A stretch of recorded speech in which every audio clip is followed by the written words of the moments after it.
Here we have a situation where a rocket is burning its propellant, and we're talking about the amount of propellant that is in the tank.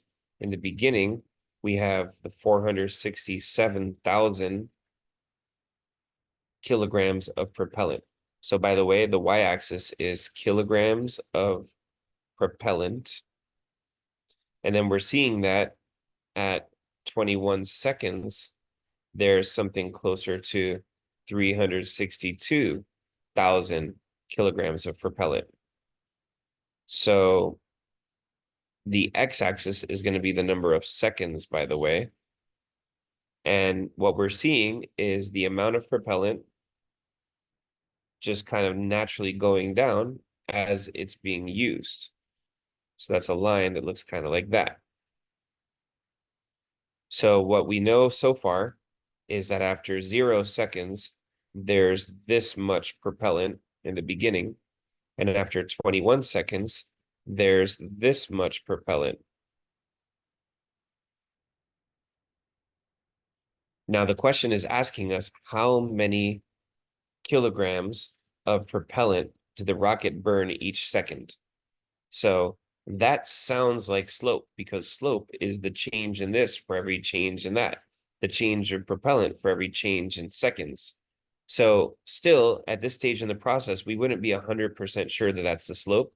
And you can use the translating slope method in order to figure that out. So translating slope is the idea that we lay out slope is change in y over change in x, which is the change in the amount of propellant, because that's the y-axis, over the change in the number of seconds, because that's the x-axis. And the change in the propellant per second,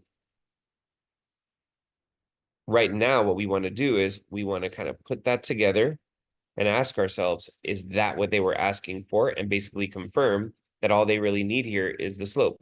And look how they're saying it again. How much propellant is it burning each second? How much propellant is it burning each second? So yes, it matched our statement when we did the translating slope method. So everything we did so far is confirming the idea that all they're looking for here is the slope. And we can use the slope formula. Slope is y2 minus y1 over x2 minus x1. And we can label our points. x1, y1, x2, y2. So y2 minus y1, 362,105 minus y1, 467,000. x2 minus x1, 21 minus 0. So when we subtract the numerators, we have 362,105 minus 467,000. That gives us negative 104,895 over 21. And when we divide that out, we'll get negative 4,995. So now, why is this negative, but their answer is positive? Because they were saying how much is being burned each second. In other words, how much is it going down by? And so there was a negative sign implied in the answer of this question. And the answer to the question is A.